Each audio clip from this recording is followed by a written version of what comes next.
The story of this year's OSU World Cup has been told as one of legacies. Germany, they're more than 10 years in the top 4 of this tournament, finally fell short of the mark.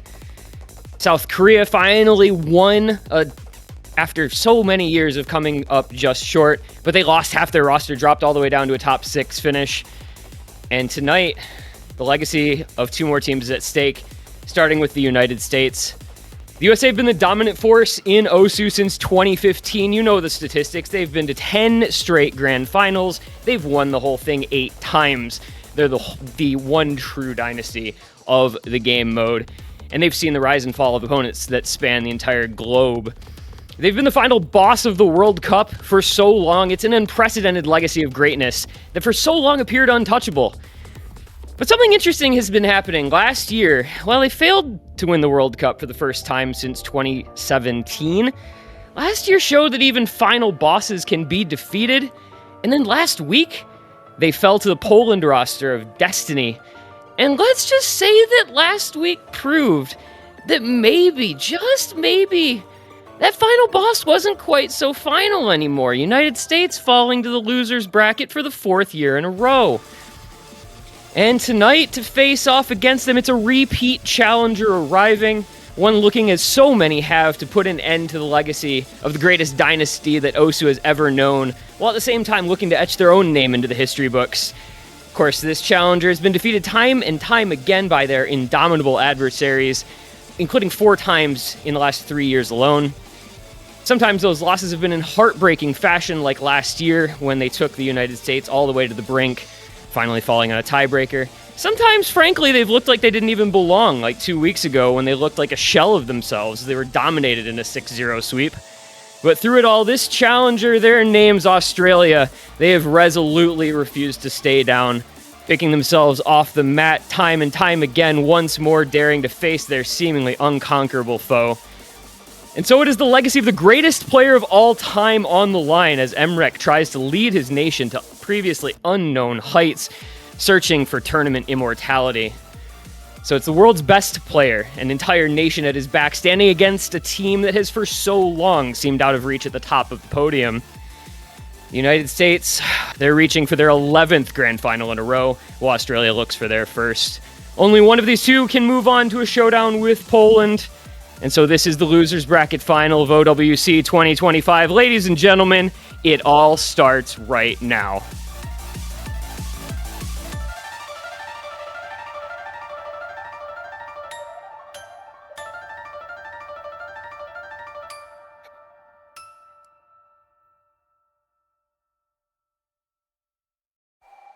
And so we welcome you.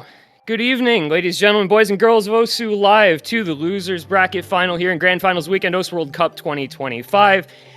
It's the United States, it's Australia. I'm this one guy. Joining me are going to be 2 of my esteemed colleagues here in the caster booth. We're going to start off with the native son of the challengers here, Australia. It is Vorty. Good evening, Vorty. Welcome. I need to hear from you. What are your thoughts on this Australia roster tonight? Yeah, thank you, T1G, especially for that fantastic introduction. And my thoughts, it's one of belief, it's one of hope. As you've mentioned already, the historical precedent of this matchup of United States, they haven't missed a top two, a grand finals since 2014, when the entire landscape of this game was unrecognizable. Australia, meanwhile, has yet to ever attain grand finals, despite being obviously the closest they've ever been in these last 2 years, especially last year taking USA to tiebreaker but just falling short. And as you mentioned, a lot of the pressure for Australia here rides on Emmerich. It rides on the greatest player of all time. But it's tough when you have this much pressure. We saw it in the semifinals. That was Emmerich's worst performance of OWC so far. It was really the 1 week where he wasn't clearly like the best player overall. And if we see a performance like that again, it's very tough for Australia to do much against this USA roster, which is so spread out in terms of skill cap and in terms of player level, which means that they won't have to feel as much individual pressure. Australia obviously has, you have Box, you have, Atkins, Floppet Paller likely to help them. But past that point, your team gets a bit more skill cap at this point. So it's going to be a lot of pressure for Australia, but you have Emmerich, you can do anything. Emmerich can do everything. Our third commentator tonight may have some thoughts on what can be done against Emmerich. Miles, good evening. American map pool extraordinaire. You know a thing or two about the pool. You know a thing about this team. We've seen some bans already. I need to hear your thoughts on United States and what this pool brings to them and what these bans mean for this matchup. Well, right now, I think, so for the United States, it's no question that they're a very well-rounded team, maybe the most well-rounded team in the tournament. They've won across all different phases of the map pool in the semifinals round, even beating Australia on their prize DT pool. And the question for them in this match when it comes to bans is which of the speed maps are they going to ban out? Because really in the grand finals stage, you can't expect to win any DTs against Australia anymore if you're the United States. And you see that with their first ban of DT3, that stamina map, very long, very straining, banning out a couple of stamina maps in the pool, actually, with the Free Mod 3 being their second ban. And for the side of Australia, 2 gimmick bans, and I think a lot of that comes down to one of the dynamic newcomers from the United States, Ethan Trix V2, who's just been so strong on the skill set throughout the tournament, and that overlaps with one of Australia's weak points, so getting rid of those 2 maps, get to keep that dynamic newcomer out of the lobby. And here comes the first pick for Australia. Nomad 1, Azure Destiny, this map, collab between Jonathan LFJ and Deca. Throwback to those who've watched OWC for some time. This map is it's a remaster of the song that was the tiebreaker in 2018. I'm sure a lot of people remember Bubbleman's heroics on that one. But a remaster of the song, a remaster of the map. A lot more difficult, 8.28 stars, but still retaining a lot of the difficulty, 280 BPM, a shorter version, 4 minutes and 36 seconds. We couldn't fit the 7-minute version in our Nomad 1, unfortunately, but nonetheless, going to be seeing it here first, which is honestly a surprising first pick from Australia, right? Yeah, I mean... Oh, go ahead. Yeah, I was just going to say, I think the 2 types of maps you generally expect Australia to pick here is going to be aim mechanics and tapping mechanics, but you still have the DT pool wide open. You still have plenty of maps in that regard. You still have some more tapping heavy maps you can lean into right away, which I think is a more clear strength for Australia at this difficulty level. Obviously, USA is by no means a slouch on tapping. Australia felt that in the semifinals, but here you'd expect Australia to be stronger. Picking into something like a Nomad 1, 280 BPM, high BPM aim consistency, you have some flowing mixed in there.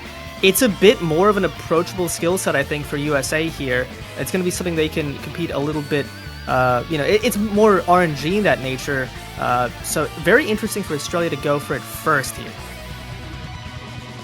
Yeah, especially with, you would expect them to want to pick, a speed map or a DT first, just to, get that first point on the board. That's something I at least used to like doing when I was a tourney player. But picking this one first is a little bit curious. You want to leave those more dedicated speed maps for later when the picks might mean more, because you've got a long match ahead of you. You need 7 points to win, and even if you do drop this one first, there's a lot of match ahead of you. And if you're Australia, you definitely expect to have to take a break point at some point in this match. So going for perhaps a more risky one first here. As the GLHFs come out, the rosters are set, and our losers bracket finals begins here. It's a quick one getting us into this lobby and getting things going right off the bat here. Decade and Takedo, Rectagon, and Pez. Such a strong aim mechanics roster for the USA. Secretbox, Cloppit, Atkins, and Emrek for Australia to get things going. These are some very, very strong mechanics rosters. A lot of really good aim players in here. Australia did have better scores on multiple aim maps in the previous round, but this definitely kicks things up another notch. One player I do want to keep an eye on over the course of this match on the American side is going to be Pez. I think he's fallen a little bit short of expectations, especially considering how well he's played the last couple of years overall. We'll see if he can reach the illustrious heights that he is capable of. And this is going to be a long match, I think, no matter what, right? This is a very lengthy pool, and so a lot of consistency going to come into play across many, many picks. I mean, you can see we're going to have many hundreds of combo, maybe thousands of combo once we get to these big aim sections, though that can all change in an instant. Takedo, Rectagon, and Secretbox all to fall at the first jump pattern in the map. Yeah, Australia with that early lead with those breaks, and, you know, a lot of talk about this matchup, I think, is going to be the pressure aspect. USA is a team that I feel like historically just has an aura that they exude that just makes other teams play worse. And Australia potentially felt that in the semifinals, but here right now, in the beginning, in their first pick, which I think is so important for momentum. When you have the first pick, you really, really want to start strong and win it. And thus far, looking good. Takedo and Rectagon are still building up those recoveries, blocks, finding a couple early struggles. But it's that three-way we need to talk about. This is a very, very long pool. Almost all of these maps are going to be a test of consistency, so plenty of time left. Cloppit to break. Rectagon trades, but it's not a big combo for USA. Atkins to fall as well, trades with Pez, and that leaves us with Decaton versus Emrek, the two FCs left in the lobby. Decaton yet to drop so much as a singular 100. Emrek just ever so slightly behind on the accuracy. Takedo has recovered himself pretty well here. That lead holding at just 11,000. It's basically meaningless. And it's going to feel like we're playing a lot of tiebreakers here as there goes Takedo. The recovery combo falls. So that'll be Australia to take a bit of an advantage here as we're just about to reach the halfway mark. It's good recovery combo on Box. It's the FC on Emrek. The FC on Decaton still there, but he falls now. And that leaves Emrek as the uncontested FC in the lobby to build out the lead for Australia a bit more, even with the break. But there goes a triple reset for Australia. It's Box, Cloppit, and Emrek all going down. And now we'll see what Rectagon can maybe do as the only meaningful combo left in the lobby, as everyone else really has fallen in the last couple hundred combo here. It's going to be so important to hold together for Australia in this ending. You're past the halfway point now, but as you mentioned, Rectagon still building up that 600 combo now, which is right now uncontested. Australia have to hope for a Rectagon miss here, but they need to focus and keep any recovery combos they can build intact here with that Emrek drop. And you can see that score lead is slowly inching over to the side of USA as Rectagon now at 800 combo, looking for an upset here. Rectagon has been such a strong mechanics player. Those giant back and forth catch out him and Decaton and Pez, as well as Cloppit, Box, and Emrek. It's a triple reset from both sides on the same pattern, but it is Takedo to hold, finally breaking, but not before taking the lead over just ever so slightly to the United States. 2/3, 3/4 of the way through, and we are dead even. That is a massive drop from Atkins, falling on the stream. United States by 50,000 points now. I think that's just on Atkins dropping all of that stream combo. It's another gigantic reset. Look at how hard this map has gotten and continues to be in this last quarter. The breaks coming thick and fast. Really no combo anywhere except on Emrek, who's at about 350. Backed up by Atkins now at just shy of 250 as Emrek falls again. And nobody able to hold much of anything. We're going to be coming into the last section of the map here with the map separated by under 10,000 points, and this is going to come down to the absolute wire on the first pick. And if you're Australia, you need to lock in on this last little moment of the map. 6,000 score in the favor of USA. It's slightly closing in, but you cannot let any chain miss happen here. Australia are slowly taking back the lead. Can they get it in this ending? It's their first pick. The pressure is on them. They take the lead from USA, but it's up to them to hold. Pez finds a miss, and as the map winds down, Australia, they're looking to barely win this one, and it's so crucial here. And on the first map of the match, 17,000 points, the margin. Australia win their first pick. And guys, what more could you ask for the first map of the weekend here? Sub 20k difference.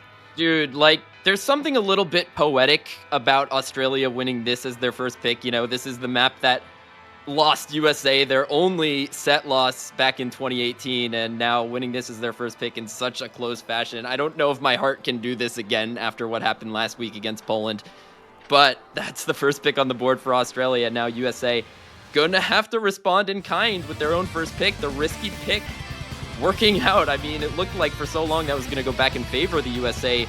Went all the way 50k in their favor after that huge chain miss from Hawkins, but not enough as they pulled that one back. But now from USA, I really like the Hard Rock pool for them in this match. I think they might decide to go for something like the Hard Rock 2. That is something that they used to do as like a first pick. Get the Hard Rock precision pick out of the way while the nerves are at their highest, but they're actually gonna go for the Hidden 3 instead. So OS Original, first pick coming out from United States, this kind of stream tech map that's also really relentless, similarly to the last map that was played. This one, much different feeling. This is stream aim control, right? And like you said, this is an unrelenting pick. It's one of the few relatively short maps in this pool, only 2.5 minutes long, but that entire time you are just on edge constantly. Do we think the United States feels that they have just the superior roster depth for a map like this? Do we think they can go into some gimmickier maps in this pool to avoid the mechanics of Australia and still have adequate players to outdo whatever MREC and a Secret Box might be capable of? Well, yeah, absolutely. I mean, that's the plan for the United States for this whole match, because when it comes to roster depth, Australia's relying a lot on those top 2 carries, and maybe Paller, who I think is a massive question mark in this match for Australia. If he can manage to play really well and steal one of these gimmickier maps from the United States, it would just change the entire complexion of the matchup. But on paper, United States are going to look great on a pick like this. You have players like Taquito who have specialized in maps like this forever, and you get to bring in Ethan Tricks, although it is on a streamier type of map, which is, all things considered, not much of his forte, but still the hidden mod and the tech is going to be enough for him. And also, Caleb coming in on the bottom left, I think a unsung newcomer for the United States. Got a lot of heat, to say the least, coming into the tournament, but has really shown up whenever relied upon, and really happy to see that.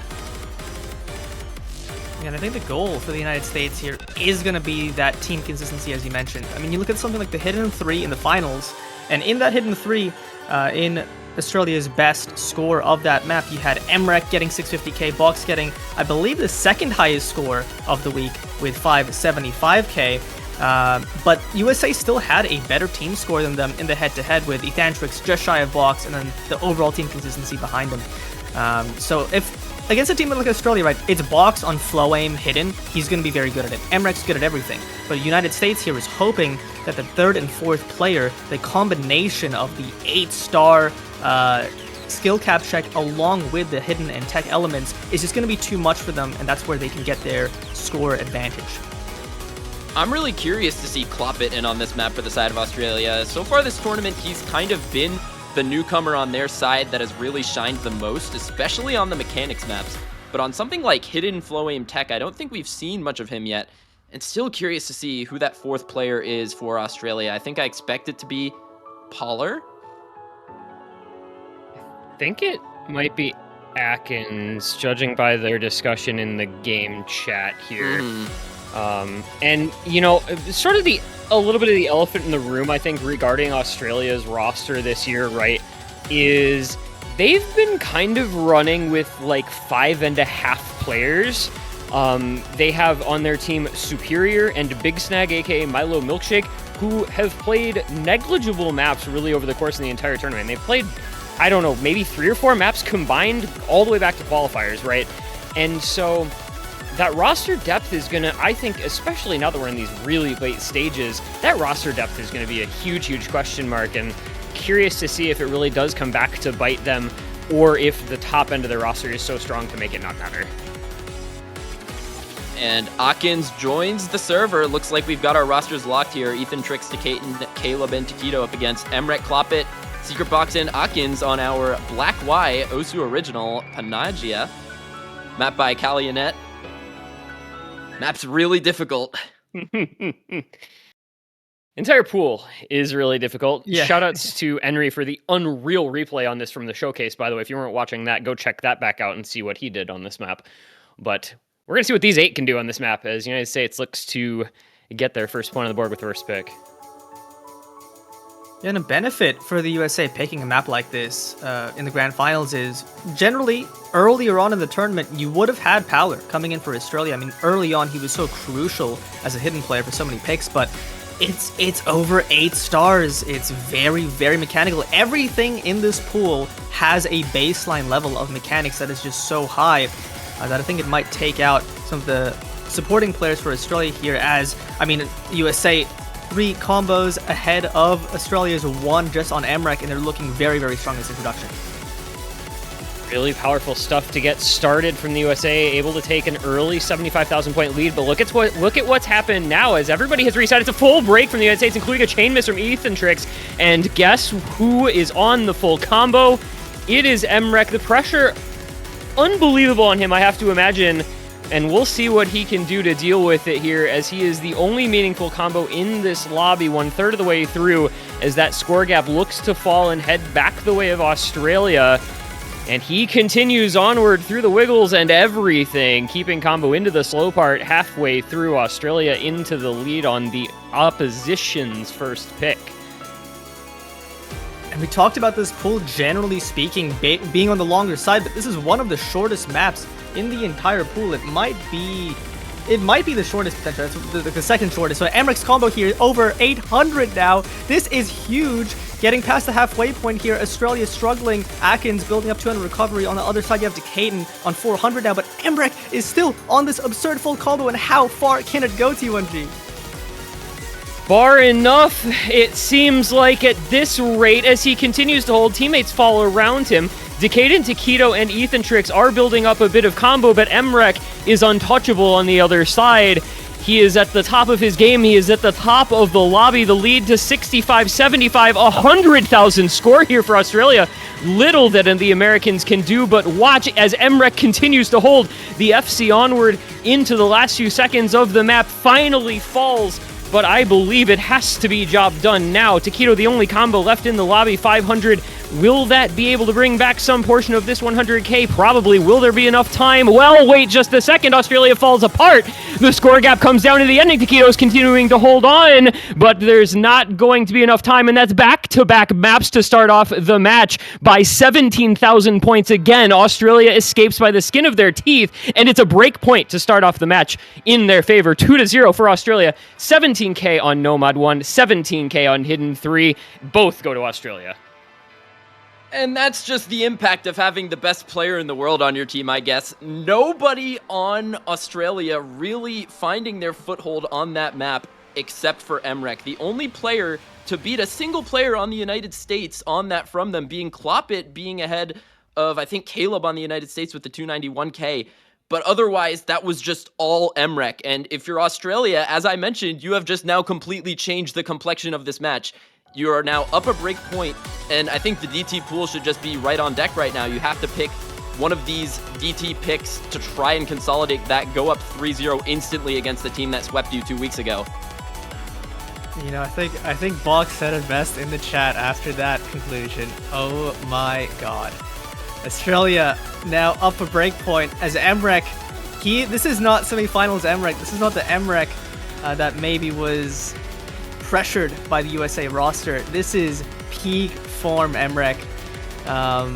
Dialed in, locked in, and this is exactly what Australia needed. And now the momentum. You know, I didn't mention this, but on that No Mod 1, I feel like part of winning a pick by such a small margin, 17K, is it's heartbreaking for USA to lose it that close. And once again, they lost this pick insanely close. You're now down 0-2 against a team as good as Australia by a hair razor thin margin. It's got to feel pretty bad. I mean, we say that, but we have to remember the match from last year where actually Australia went out to a similar early lead, I think taking a 4-1 lead in that match before United States clawed that one back to tiebreaker. So can't feel out of the woods just yet if you're Australia. You've been here before, and now you're going into the DT pool, not with the DT1, but with the DT4, another map that I think is similarly as difficult to the DT1, but this one, much different feeling. It's a hybrid DT map with a lot of finger control, a lot of aim control, and just, it's a DT tech pick that I don't think has really had an equivalent in this tournament so far. To me, this kind of feels like the DT version of the Hidden 3 we just saw. It's a little less of the raw streams, but a similar kind of aim control in the streams. And it has that additional kind of techie element to it, like you mentioned. This feels really good for kind of both of these teams, but if we keep seeing Emrek play the way he did on that last map, this is just Emrek, go do your thing, is what Australia is saying, right? Like, we're going to put in maps that Emrek can, if not FC, drop 700,000-800,000 points on and dare United States to come up with an answer. I don't know if they're going to have an answer to that kind of score. It's going to be very tough for them. Australia avoiding weaknesses of not having incredible roster depth by just saying, we've got Emrex, and then we've got Box and Atkins and a fourth to be determined out of the remaining couple of players. What can you do to beat us? Yeah, I mean, when they're that good, what can you do to beat them? But this type of map, it does kind of throw towards some of the United States' players' stronger skill sets as well. Taquito, as much heat as he's gotten throughout the tournament for maybe underperforming in the early stage, obviously he did a lot better starting in semifinals. One thing he's been really strong at has been the DT, and I think this is kind of playing to his modern skill set, but somehow not in the lobby, so everything I just said might be useless. But Decaton as well, been really strong on this type of map, and I still like the United States roster on this end. Australia, if Emrek does find the break, they need to have the other players to back it up, but they have Secret Box on Flowtech, so what else can happen? I mean, I was going to say, other than Emrek, you're going to be looking at Emrek for Australia on all of these maps, but this is a box map. You take it back to something like Deconstruction Star DT, one of Box's best scores ever. This is in that similar vein. 225 BPM flow consistency for a lot of these sections, but it's those spaced aim control triples that I think really will find a lot of people missing on them. But Australia here, it's not just Emrek for a pick like this, but obviously USA will have a stacked roster. But I think for any of Australia's picks, if you can relieve some of the pressure off of Emrek's back and say, you know what, Box will have you here. Kloppen and Atkins are both DT machines. Australia overall should be pretty consistent here. Of course, right as you mentioned that, it's Kloppen and Atkins to fall right at the start, but plenty of map in front of them. Early breaks from 3 members of the United States, as well as Decaden, Pez, and Windowlife all falling early on. This is another one of these just brutally long maps in this pool. I believe it's like 100 million max score on Score V1 2K combo, which is just not something you see super often in a map like this, especially. And so we'll see how everybody holds up over the course, as so far it is 7 players to break thus far. No points for guessing who the one holding the FC still is. The United States only with a meaningful combo into this 1/4 section on Pez. Emrek joined by Atkins on a recovery combo. See how long those two can hold. See what kind of advantage Australia can build up, as it is already 90,000 points in their favor, which is relatively significant when you consider the length of the map. It's extremely significant, and once again, time and time again, this guy is the one left standing as Emrek. Some of these sections are, I can tell you, deceptively destructive. All these space triples, the degree of aim and control you need to hit these and still hold a combo is absurd, but obviously this guy does it. Finally finds a miss, but he's already built up a 100k score from that for his team. But Rectagon, 600 combo, USA much better recoveries, and they're looking to take this one back. It is meaningful combo on several members of the United States, even with the break from Rectagon. Decaton, Pez, and Windowlife all doing what they can to build up 500, 400 combo apiece. So that score gap is going to start to come down. Kloppet falling as well on the Australian side, going to help matters for the Americans a bit more. And we'll see. This is where you start to get concerned about Australia if Emrek is not FCing or nearly FCing, look at what happens to the score very quickly. They didn't have the backing combo they would have needed, and the United States does as they did. And the score gap down under 30,000 points now heading into the last third of the map, and it's only going to continue going that way. Let's see who can hold in for how long. The last third of this map gets really challenging. More of the space triples, more of the slider tech as well, and gets the United States to finally take the lead on the pick. Take the lead, and man, the supporting players for Australia are just struggling. It's just Emrek here, I believe, still on an S rank. Had that slider break earlier on. 3 of the players now for USA drop it. Now a full reset for the USA. Now Australia back to having a chance as Emrek is still holding onto this massive recovery, and they just take the lead by a hair. And can Emrek do it again? The pressure must be absurd on his back, but it needs to be done. Nobody else other than Emrek can do it here. It's LeBron James on the mid-2010s Cavaliers. It's Lionel Messi on certain of his national teams. It's Emrek, the one standing strong against all comers, against the onslaught of the United States to keep Australia's nose out in front. 1,300 combo after the break, and he just keeps on going. Secret Box has built up as well. And the lead to Australia by 40k, but look at the combo in the United States. They are there to pounce, but it's going to be getting towards the stage where it's just simply too late. This is just absurd from Emrek, but he needs to hold. Rectagon and Pez are on these massive recoveries, and if he misses, that score lead will come right back. Pez misses, Rectagon still holding, but that 50k score lead now for Australia working to their magic. And Emrek, what a score! I believe that's an S rank. Is it? That is an S It rank. is! It's Oh a one my slider break. Goodness. It's a one slider break. This is ridiculous. This We're is absurd. Three maps in, and this is already the most absurd solo carry performance I think I've ever seen in a 4v4. Emrek just 2 maps in a row, taking it all on his back. The whole team is there.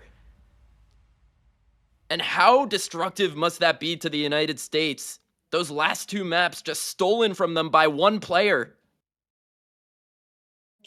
And they're finally gonna go to the Hard Rock pool, choosing a different map than I thought, choosing the HR3. This one is a much different complexion than the other 2 maps. This one, more of a fast aim alt map, something you don't typically see in a Hard Rock pool. Mostly to do with snap aim, but also has some flow aim control as well. But the insta-pick shows that they were ready for this, and I think the United States, they need to start going for these Hard Rocks. It's been their strong mod pool throughout the tournament. I think one where they've even been a little bit underrated, but nonetheless, I think this is going to be a good pick for them in what already feels like almost do or die territory, because what can you do against this guy, man? Yeah, can I just talk about for a second the fact that we've had 3 maps and the total score difference between the teams is about 80,000 points over 3 maps. I mean, it's just what are we witnessing so far in this, man? Like, And every time, man, it's just that Emrek difference. and USA, they're almost feeling a bit snake-bitten at this point, I imagine, because they lost a few points against Poland by under 100k as well, and now they're getting bitten by under 100k, under 50k, nonetheless, score differences by Australia, by Emrek especially, and they just have to, like, keep their head in the game right now, because I don't know how I'd feel after that happening to me. I mean, at least for USA, you have the benefit of. It's been close, obviously. It's been close every time, and they just have to hope that at some point Emrek just flounders by a hair. You just can't do it every time, right? Surely. And we saw on that DT4, specifically, Cloven and Atkins having a tough time getting the 2 lowest scores in the entire lobby, but it just didn't matter, right? That Emrek made up for it. But on their own picks here, they should have a much higher chance. I mean, that hidden 3 from Emrek was insane, but this is a little bit different.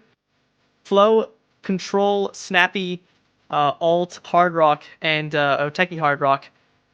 And I mean, as you mentioned, Miles, this is sort of in USA's lane. I think they're going to be looking very, very good on this type of gimmicky hard rock. And they're just looking for a map where, at this point, you look for your highest average team score on the sheet, because you don't want to get solo carried against for a 3rd map in a row, all honesty. Like, that would just be so destructive, but going into this pick, I think they're going to look really good. They've got to look really good. This match starts to get away from them in a hurry if it keeps going the way it is so far. We have Rectagon, Pez, Decade, and Window Life trying to hold the line here against Cloppet, Atkins, Emrek, and Box.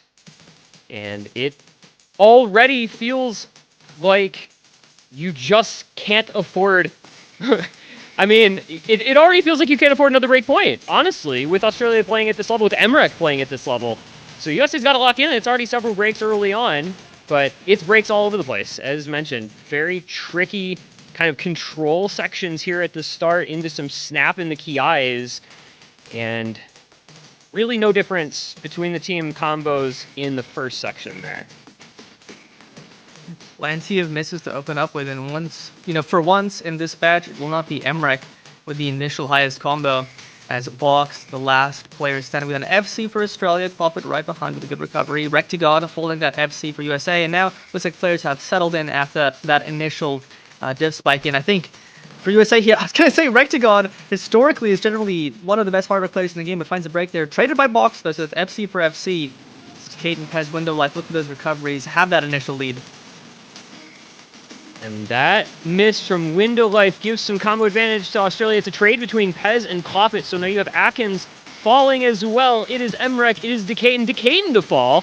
And guess who? Once more, 1/3 of the way through, only meaningful combo in the lobby. Rectagon recovering a bit here. He is at 300 combo, so you can't count him out. You can't count the United States on. You maybe can a little bit. There goes Rectagon. Pez. It's a full wipe for the United States. It's a triple wipe for Australia. Hey guys, what are we watching? It's Emrek still, halfway through, the only combo in the lobby. I feel like a broken record, and we're only on our 4th map of this match. I mean, we are genuinely witnessing it's still not even, 4 picks deep, but this is the 4th pick deep. We're witnessing the greatest, I think, solo performance at this point ever in OWC history. This is unbelievable what this guy is doing here, time and time again.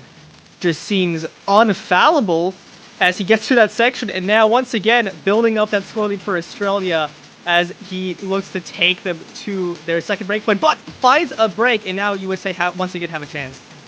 Was combo advantage. It is again combo advantage to the United States. It is Pez holding on to 475 combo, really the only combo in the lobby. Nobody over 100 on Australia's side for a bit there with the score only 20k. That's going to go over to the United States. There is still a quarter of the map to go. There is still an entire key eye left to go. Pez needs to hold on. He has some backing combo from his team. He is getting some support, and the United States has taken a score lead on this pick. A couple of untimely breaks here in the easier section as well. Atkins and Secret Box to fall. It is Cloppet and Emrek. Oh my goodness, it's a triple reset from the United States. It's Emrek still on combo, but Rectagon holding for the United States. The score lead 50,000 points into this last section. Rectagon, I need you to hold like your life depended on it. If you are a United States fan, you are praying for him to keep this going. And I think, Vorty, maybe he can do enough here. The score lead up to 70,000 points and just not that much time remaining. I think it's going to be enough. Emrek found that break towards the end. Cloppet, Atkins struggling to find their footing. Box with a bit of recovery, but I think it's just too late. USA here on this Hard Rock 3 will manage to put a wound in the giant that is Emrek and get a point on the board by, I believe this win is like the margin of all of the 3 previous maps combined, over or just under 100k. And for the first time here, they look like they have a real advantage, a real skill set they can lean into. And they're definitely going to continue to pick into this throughout the match. But yeah, man, I mean, 99k, that looks like a big score lead for this match. That would be a very small score lead in, I think, any other match in this tournament. But usually the metric is 100k, but in this one, I think we have to judge it by just pure thousands of points. But United States taking that one, and Australia going to return to the DT pool instantly. They were ready for this DT1 pick. You've still got that breakpoint lead. And I agree with this strategy of just run up the score as quickly as possible, because we have to remember in this matchup, I think I saw someone on a prediction stream say it best. For United States and Poland, you have to make it to 7 points. But for Australia, you just have to make it to 6. Because we've been seeing Emrek solo carries, but this tiebreaker is 9.5 stars. 9.5 stars, 270 BPM stream, 7.5 minutes. You can't really afford to go up against this Australia roster on a tiebreaker like that, Emrek aside. So if you're Australia, you get this point on the board, you're at 4, you only need 2 more to guarantee that map to get played. And this is just some DT mechanics of the type that Australia is so good at, right? Emrek, incredible at this, of course. Box, very good at this. Akins, very good at this. Thus far in the match, it is a 4-player roster, right, for Australia. It's been those 3 plus Clopit on every map.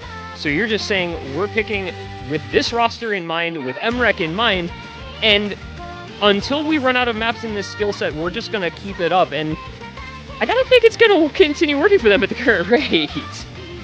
Worked for 3 picks already. I mean, at this point, it's almost to the United States to have to step it up a little bit, because when you lose 3 points by a combined like 50k, you just need to get a little bit better. You just need to pick your highest average team score, because right now that's really what it looks like. The other players on Australia aren't doing too well. It's just Emrek having the match of a generation right now that put them up 3-1.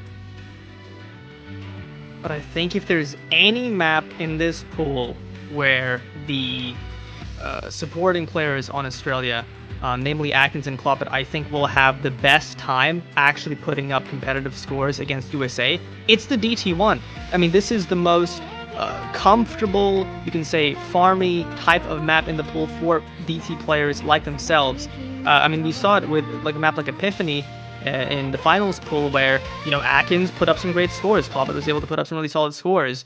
Emrek's the best DT1 player in the game. Box is amazing at this. So the counterpoint to that is USA's also, their mechanics roster is going to be very comfortable on a map like this. But we're talking about a map that for an FC is breaking the 1,000 PP barrier if you have good enough acts. So the skill cap is going to be tested. Hopefully, for Australia, in the interest of keeping the breakpoint alive, their skill cap is where it needs to be.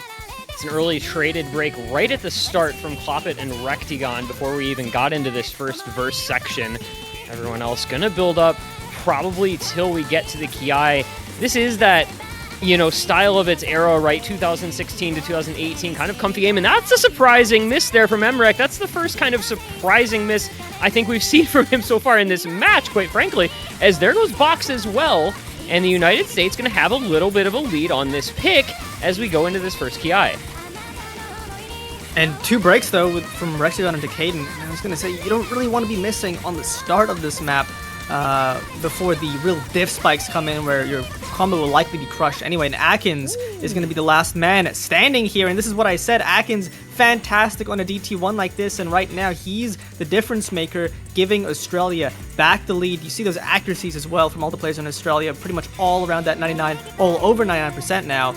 It's giving them a tiny bit of score bonus as well to Caden, finding another break. And here in this slower section, Australia can really pad out their lead. That gap up to 75, 80,000 points thanks to the combo advantage here in this portion, with the Caden and Taquito with a little behind on the combo. Into this middle third we will go. Australia holding a pretty comfortable combo advantage. Emrek building back up. Akins still looking good. Box building up as well as Clopit. And there's another break from Taquito on one of the easier little patterns. Pez falling as well.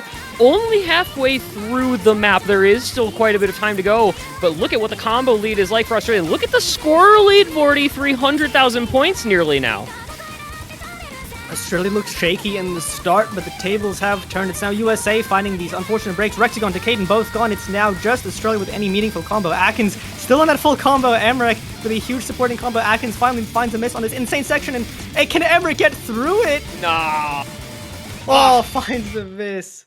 Not It was so entirely close. immortal, but I think Australia with this lead have likely done enough. As long as they can keep it even remotely together in this last quarter, they should have this pick quite handedly. Yeah, it's a lobby wipe, and that really does work just fine for Australia. Not the end of the world by any means. 400,000 points to the good for them. And we have spent years speaking about how the United States always has a combo, it seems like, when their opponents reset.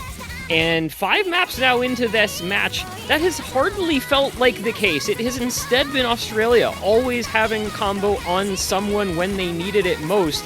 And this map was just the entire team having combo when they needed it. And that is reflected in this scoreline, nearly 400k. That's going to, quadruple the total margin to this point in the match. I mean, this is the first pick we've seen so far that truly feels like a decisive win. And there it is, Australia DT1. The magic is real as they get 2.2 million team score. Once again, this is MREC's 5th consecutive top score of the entire lobby, but it's Akins as Australia's second best player. And just an incredible team score overall. This is truly, I think, Australia's greatest comfort zone. Yeah, just a different level of comfort between these two teams on this type of map. AR 10.5, star rating over 9 stars, 290 BPM DT aim with that massive diff spike at the 3/4 mark. Just something where Australia is really unmatched at this skill cap. They aren't getting semifinals like where the map is very RNG and easy and the players on the United States can play it well. This is some real single player shred, and that's something that Australia it's really taken into their own as their skill set. Now United States returning to the Hard Rock pool as expected. Gonna go for the Hard Rock 2 this time. This map is the hyper precision pick, CS 6.8, with a lot of tech in the map as well. There's a lot of slider tracing. We're bringing back that turn from Pensalina from quarterfinals. Slider tracing as well as a lot of flow aim and aim control in this one, and something that I think is just a must-win skill set and a must-win map for the United States. And I do want to point something out that the astute viewer will already have noticed and that we already have mentioned in this match at the very beginning. Y'all look at the score real quick and then cast your minds back a year ago in this exact same match. This is the most dangerous lead. 2 years in a row, losers bracket final, United States versus Australia, Australia 4-1. You remember what happened last year, Australia desperately trying to forget what happened last year. And that even happened in the grand finals as well when the United States got up there against South Korea. They took a 4-1 lead in that matchup too, and then South Korea managed to rattle off 6 straight points or something like that to close them out. So dangerous point in the match for Australia, and when you look at the picks for them after that DT1, you have the DT2, which is a map that is honestly RNG in the DT pool. And then after that, there's no more dedicated tapping. You either have to go to an aim pick or just something else entirely. There's Nomad 2, but I don't think you want to pick that into the United States, who's a really strong Nomad 2 team in their own right. But we're going to see Big Snag come in for Australia, and I think this is the perfect type of map for him to get to shine. This is the type of map where he would just be on the top of the leaderboard, to be honest. Big Snag coming in on the grand final stage, and I mean, you talk about this is his specialty domain, this type of gimmicky, techy precision map. I mean, precision at this difficulty, CS 6.8, and tech just basically never overlap because it's so hard to be precise while doing some of these kind of patterns, but it's grand finals, so you get to see it. But I mean, the pressure, Big Snag, even on his types of maps, so far hasn't had the greatest time, but I mean, Australia must have faith in him. Obviously, Clopit likely not as comfortable either, but this should look pretty good for USA here, especially with that famed 1-4 deficit, maybe almost being a good thing. I don't know if 4-1 can ever be a good thing, but the United States has been here before. That is for sure. If anybody can make a comeback happen, well, it might just be them. And this also, I feel, if there's anything that maybe I don't immediately equate MREC with, it might be like precision slider tech, and I know that's like the most specific thing ever, but he did break at first for Australia, but unfortunately for the United States, not able to take advantage. Boshyman breaking as well. There's a trade. Big Snag, the next to fall. Big Snag and Boshyman, sort of the specialists coming in for a map like this. Boshyman playing a lot of precision and reading. MREC finding another break. Matched by Rectagon, and now it's a 2v2 here. Pez and Decaden versus Box and Akins, now no longer Pez. As Box and Akins are trying to do something special here. They've practiced everybody hitting that slider tick. And now USA with a 50k score lead, but Atkins trading it gives USA back the, roughly even combos right now. This is staying so close because of course it is. It feels outside of that DT1 like everything else has. There goes Box. And now a little breathing room for the United States. Big snag falls again to Kaiten trades, but you have reasonable combo on Rectagon, on Pez, on Bashi.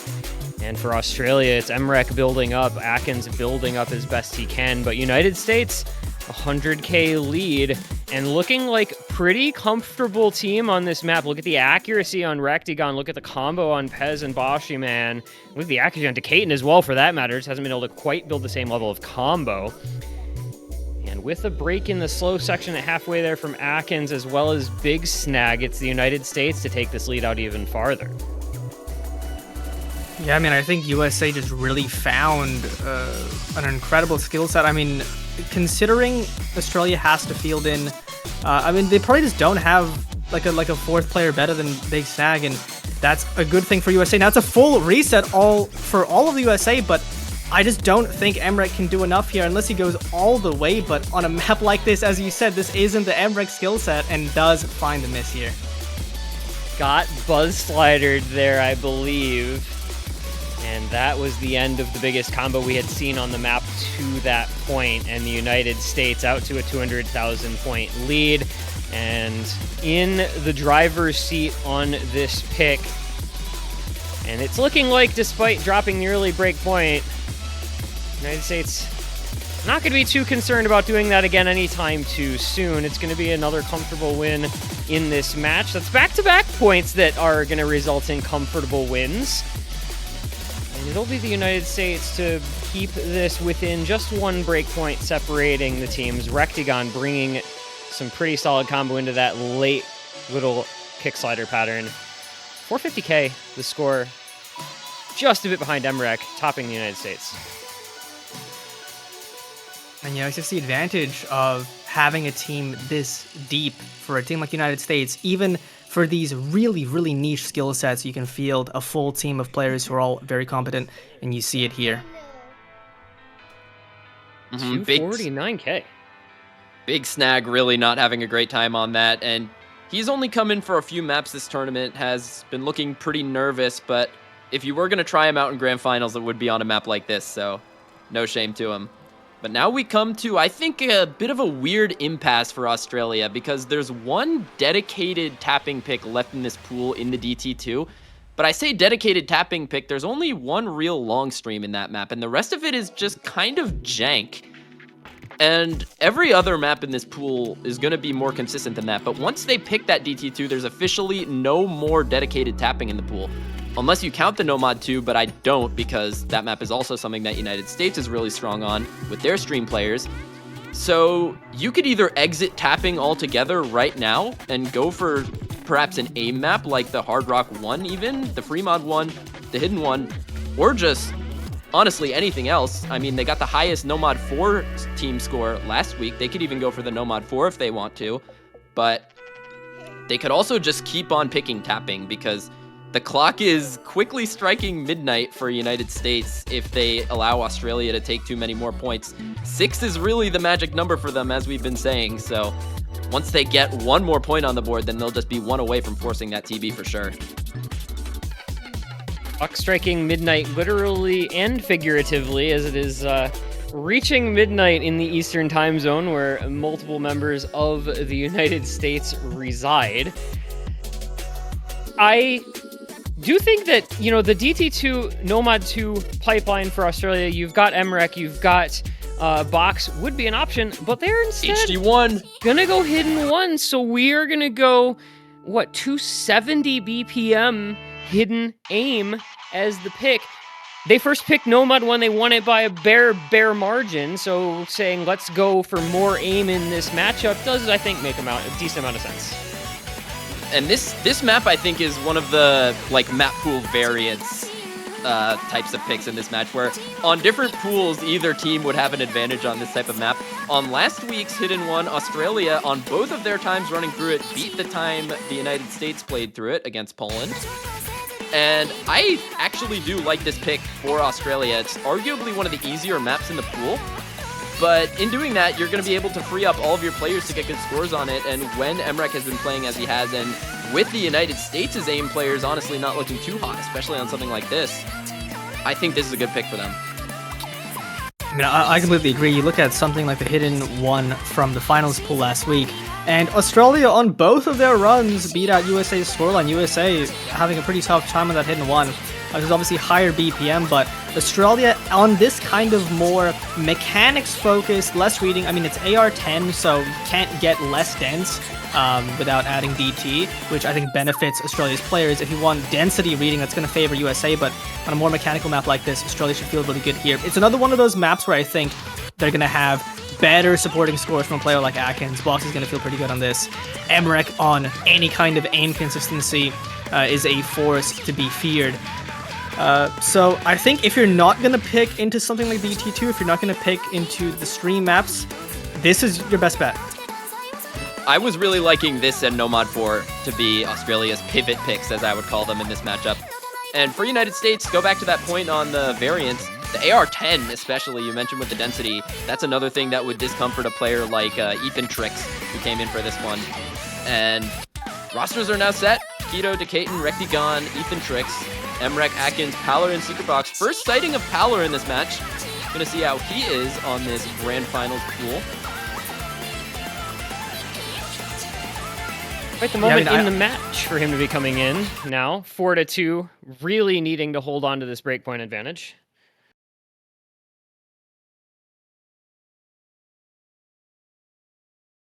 Crucial indeed. And Paller, I think, I mean, you mentioned, Miles, this is one of the easier maps in the pool, and Paller both very, very good at just generally aim consistency. I think this is probably towards the high end of the skill cap you'd be comfortable playing in a tournament, but it should still be within that territory, and that means Australia will actually have 4 very comfortable hidden players. As I say that, Paller having a pretty rough time in that intro section. Didn't look quite ready for that first aim pattern. Fortunately for Australia, Rectigon suffering an early multiple break as well, so not going to be the end of the world by any means. And it's another decently long combo dense pick, right? 3 minutes and nearly 40 seconds. So plenty of time to build combo up, plenty of these tough snap aim patterns. And when you're talking about an easy map in a Grand Finals pool, at the level these players are reaching tonight, you might be seeing some pretty good scores here. Everybody's going to be building up towards the first Ki. It is the nearest thing to an 8-way FC through 450 combo. But there's 2 breaks for Australia and 1 for the United States as well. Emrek, Atkins, and Rectigon all to fall. Advantage United States as Secretbox is next to fall as well. It's Keto, Decaton, and Ethan still holding. And this is looking devastating for Australia here as Paller is the last big combo left. Emrek, Atkins, Box all struggling in that section here. Now USA with Decaton and Ethantrix are, I mean, just looking... This is already looking like it's going to be pretty bleak. Ethantrix finds a miss, but it's Paller to match Decaton, and Paller needs to hold here and hope that his team can build up some recoveries. This is Australia's pick, and you do not want momentum to start shifting at this point. Not one bit. It is Paller in need of a continued big combo here halfway through. So interesting. Does break on this little kick slider pattern, and Box to follow as well. And let's see now, United States. Bancho. It was Bancho. Well, it was on a slider, so I guess it makes sense. That might be our first Bancho miss in a while. I don't remember seeing any last week. Hadn't seen any yet today. And so now it's Paller instead as Decaton falls for the United States. But Paller does break, I think for real that time. That looked like an actual miss. Emrek building up, Atkins building up. Rectigon, the only combo now in the United States. Keto, Decaton, and Ethan have all fallen. And it is Emrek and Atkins to try to bring this score gap down. And it's going to fall quickly as there is no combo at all in the United States. Rectigon finding that last big combo break for the United States as Emrek now 83k score deficit for Australia. You see the break. Everybody knows the situation. Everybody knows that Emrek here has to be the one to try to take what Paller started and take it to the finish line. Box on a little bit of recovery, but this Emrek combo is going to be everything. If he can hold it to the very end, Australia will have a chance here, but the pressure so far hasn't phased them yet. Will it phase him here? If there's anybody in this lobby who the pressure will not get to at all, it sure seems like it may well be Emrek into some of the hardest portions of the map. This final Ki coming in. He is at nearly 1,000 combo. Look at the United States all falling. Australia taking the lead over by 50,000 points. Box holding as well. Can't ignore the combo that he's bringing into this ending, but Emrek, of course, he's been running away with map after map. It's the Emrek show this entire match, and this map is yet another example of what the greatest player in the world is capable of. It's going to be a near 700. Will it reach? Indeed, it will. 700k, over 1,200 combo into the ending. 159k margin of victory for Australia just speaks to what that combo did. 2 misses for Emrek, and what a performance when his team needed him, taking up the slack from Powler after the ladder broke, saying, "Thank you, friend. I will take this the rest of the way," and 5-2 goes the score. Powler, man, that first 1K combo to keep Australia in the pick when the United States was surging, that did so much, and then Emrek just took it from there, as you said, and that is a successful pick for Australia, up to 5 now. As the clock is really about to strike midnight on the East Coast, 11:59 p.m. for us. United States need to make sure with this next pick that the clock does not strike midnight on themselves, and they are staking it on Night of Nights. Dectopia Custom, this one, an AIM anti-mod where we saw some heroics on a similar type of map last week from Bashi Man, may be looking to rely on him once again for this style of map. I need to say something before we go any farther. Anybody curious as to who has top scored a given map? The answer is just Emrek. He's at 7 of 7 top scores in this lobby so far in this match. I just want to point that out real quick.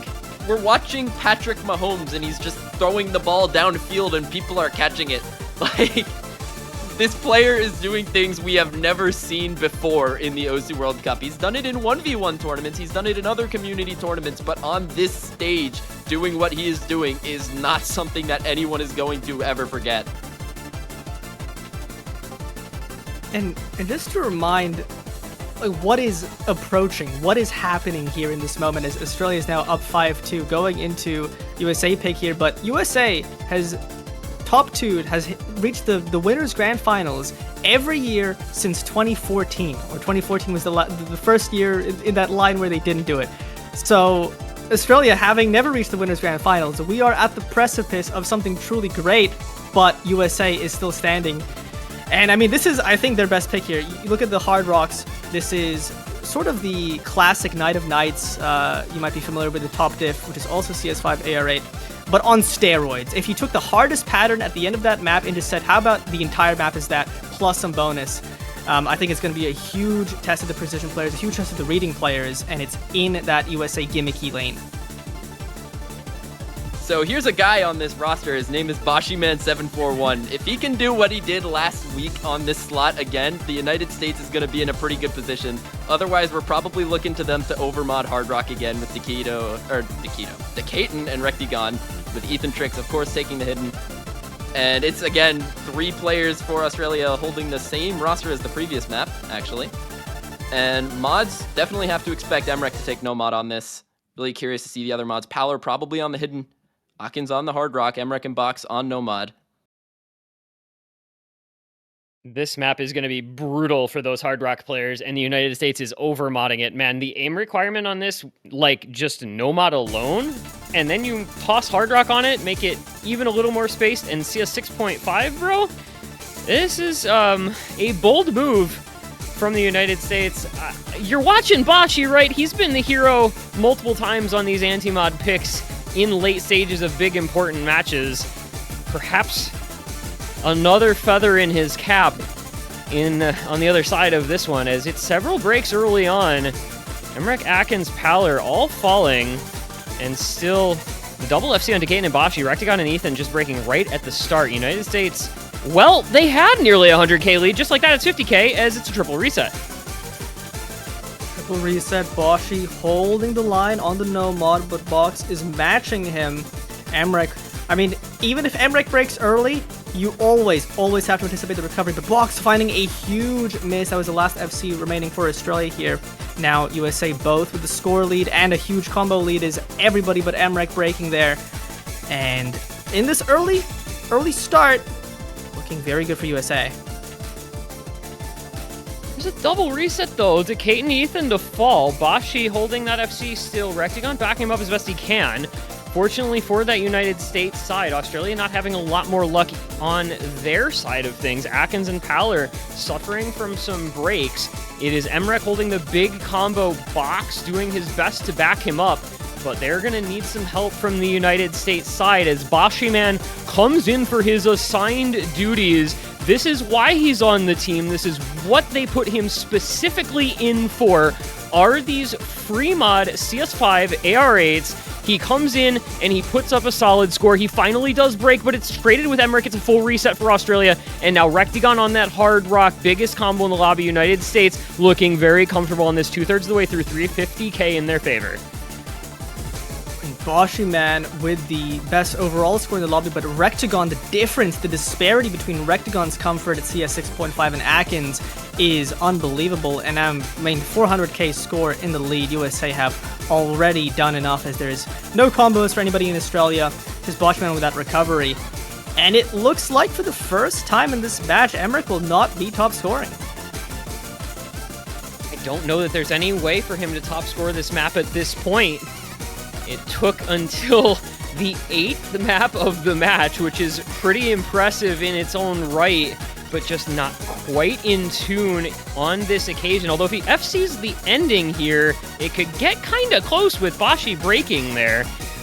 To the outcome of the map, it is irrelevant. And there's the break. It will be the first map that Emrek does not top score. It will be the biggest victory of the match, as the United States takes that one by 521k. A truly dominant performance in this matchup that we really haven't had much occasion to see yet. It's the largest victory by, I believe, about 140k. All it took is the man who is blessed to always get the top score on the anti-mod map with the no mod, Bashiman 741, doing his work with Rectagon, an incredible hard rock score from him.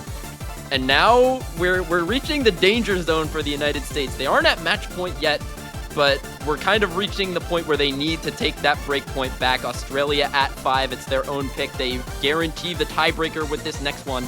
And Australia, they have options still on the board. They had the #1 score on the Nomad 4 from last week. This map is not too much harder than that one. And still remaining a DT. Could potentially see that one go off the board. Australia did go their first pivot right on the last pick. So curious to see if they continue the pivot or if they go back into mechanics with the tapping. There's also the aim still remaining if they want to continue on the route as the hidden one. Few maps are going to be really the same in this map pool, but if you want to keep picking aim, Hard Rock 1 and Free Mod 1 are available. Both are aim maps, albeit either in USA's preferential mod pool or being a free mod map. And that's always going to be sketchy picking into the United States, such a good free mod roster, so deep in their mod selections. Which is why I'm starting to think a lot more about the no-mod pool, but they're going to go for no-mod 2 instead. Okay, we're back to tapping, but a different type of tapping. We've got Be Dead or Die, the 210 BPM long stream map. I think when you pick into a map like this for Australia here, you're picking primarily for Emrek and Box here because 210 BPM, very, very hard test of tapping consistency, but the flow aim here, I mean, you get some really, really space streams. You have Excel, you have D-Cell, you have some very, very difficult angles and some of the patterns you have to hit. One of the hardest mechanics maps in the pool here for Australia, and actually potentially for them, they might see Xaver coming in for his first map. We haven't seen him in this match so far, but if there's anywhere you're going to see him, it's going to be on a map like this. This is the type of pick that I think activates a lot of players who haven't really been very loud in this match. Secret Box hasn't been having the best match, but his ability on this style of flow aim is second to very few in this game, as well as Rectagon, who has been playing pretty well. but also is just a very notable player on these metal maps, always near the top of the leaderboard, and Window Life as well on that side. But of course, you have to look back over to Emrek. We're back at a skill set where it feels like he could just lock in an FC whenever he feels like it.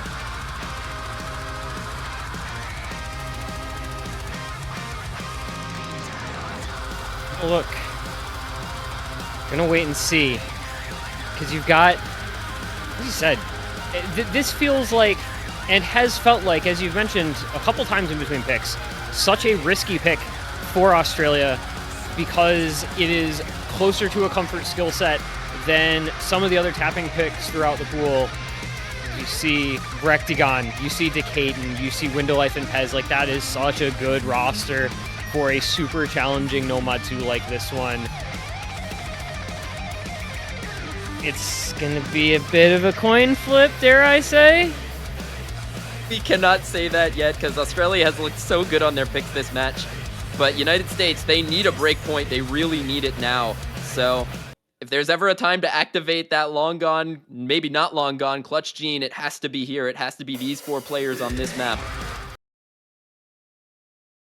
And it's funny, despite Australia being up 5-3 going into their own pick, it still feels like as we're emptying out the pool here, the pressure on Australia gets almost higher as they have to pick into maps that USA will be better on. You see a lot of early chain misses in this opening from Rectagon from Window Life. I mean, you can see just how difficult the map is as all of the players in the United States finding an early miss here, as Australia much better in the introduction. That first stream may be like just one of the hardest intro streams in any Nomad 2 I've ever seen. Window Life, Rectagon, Atkins, and Cloppit all just got decimated. And I mean, look at the accuracy across 6 members of the lobby. And then, well, Emrek and Secret Box, who are just shredding it like it's nothing, which to them, it kind of isn't really much of anything, clearly. But just watch what this map does, right? The awkwardness of the flow is really something you don't see every day and is quite challenging as you see breaks all over the place. There's a big one. That is a Secret Box falling, and Australia is down to Emrek. They built up a 100,000 point lead thanks to the start, but you've got Decaden on a big recovery combo after just break at the very start. Window Life as well. Rectagon and Pez starting to build back up, and the United States eating into that lead. And it was Box breaking on that aim pattern, a more filler aim pattern, as Cloppit finding a big chain miss, Atkins dropping right after Box, building up that recovery on the flow aim. But you have Decaden, you have Window Life for USA, as it's just Emrek with that 1k combo, but Decaden falls, and that gives Australia back a chance, but it's a lot on the weight of Emrek and Box's shoulders as Atkins and Cloppit are kind of down for the count here in Window Life, matching. He does break, though, on one of those awkward patterns, and look, guess what, guys? It's Emrek somehow holding through those ludicrous angles, through those crazy curved streams. Look at what these streams are doing, and look at what it requires to hit this when you consider what the rest of the lobby is doing. Rectagon at a 400 combo, nobody else besides Emrek over about 150, and Emrek just casually 2/3 of the way through the map, still holding on to an FC, top scoring the lobby by about 200,000 points, contributing to an Australia lead of 70k, and he doesn't show any signs of stopping. These streams are absolutely diabolical, and Emrek is playing this like it's a 4-star in a casual solo session. And I just don't understand the level of nerve control. Emrek is the last big combo left. He sees that break, he sees he's the only one, he needs to hold if Australia want to secure this pick. But we'll see how he fares on the tapping, but he's just doing it. He's just him. I mean, we've said it every time in this match, but you just can't overstate how incredible this guy is as he's cruising through all of these streams, still holding this full combo, past the 800 combo mark, and I think he's done enough already. I believe so. It's 230,000 points, and it's continuing to grow. It's Emrek on a 1900 combo and continuing to grow. The United States has a bit of combo on Rectagon and Pez, but it just doesn't matter. we're coming down to the very ending. It's going to be Australia to take the point. It's going to be Australia at 6-3, match points in hand, but more importantly, Emrek drops the Nomad 2 full combo on the grand finals pool, as casual as you'd like, as cool, calm, and collected as you'd like. The greatest player to ever pick up a tablet pen, having one of the greatest matches we've ever seen in the OSU World Cup. Chat, can we get a PP check on that? Is that almost 1K? That's surely the PP record. It's unfortunately not. It is... By my PP counter, I can't promise this is 100% updated. By this counter, it's 848. Okay.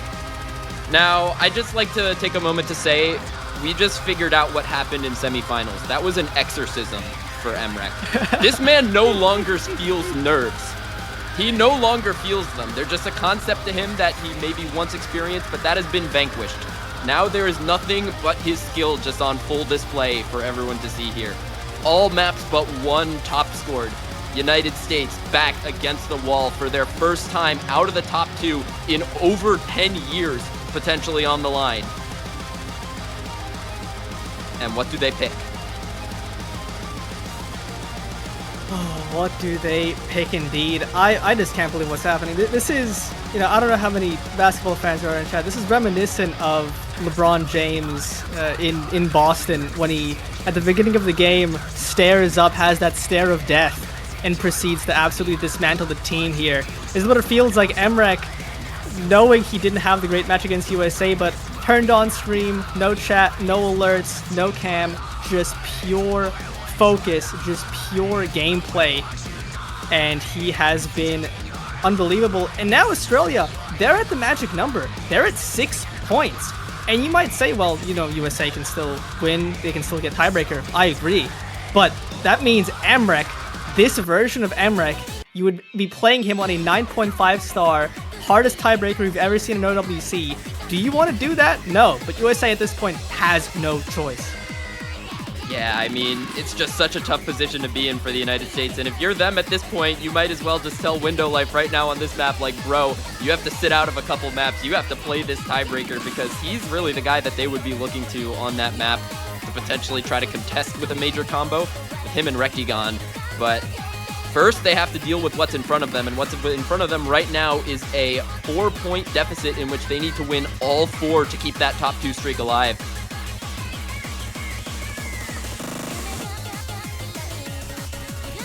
And the poise it's going to require to make this comeback happen, if it's going to happen for the United States, I mean, they're going to have to draw upon every last ounce of ability they have, every little bit of nerve that they can possibly pull together, because have to win 4 points in a row. And that's just not a position that you want to be in against a team that has multiple players on the level of Emrek. And the way, I mean, frankly, the team has just been playing very well. It does feel like the Emrek show, but the team is backing him up on some of these points as well. Trying to ask to win 4 points in a row against that? I just don't know how that's meant to happen, quite frankly.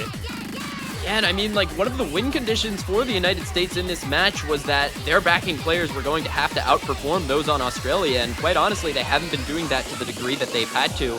Players like Paler on the Hidden One, players like Akins on his maps, on the DT1, like, the backing players of Australia have been doing their job, and Emrek has certainly been passing his with shining colors, and now it's up to the roster of the United States to try and clap back on this free mod 1 pick. Their strong mod pool, they're going to be able to put on those comfort mods. Keto on the Hidden, Rectigon on the Hard Rock, potentially another Hard Rock overmod for them on Decaton as well, with Bashi Man most likely to take the Nomad once again.